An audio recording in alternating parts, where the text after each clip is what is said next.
Hello guys, আমাদের বাড়িতে উমা রান্না করতেছে। টেস্টি টেস্টি যেন হয়, ঠিক আছে? ওই এতক্ষণ এবার দেশ। হ্যালো গাইস, রান্না হচ্ছে। ঝোল না ঝাল বল? ঝোল ঝাল। আলু নেই, ওই আলু কাই দিছি।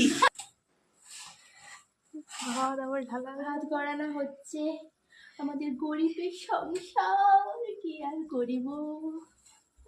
এই ডাল, হ্যাঁ ডাল। খাও।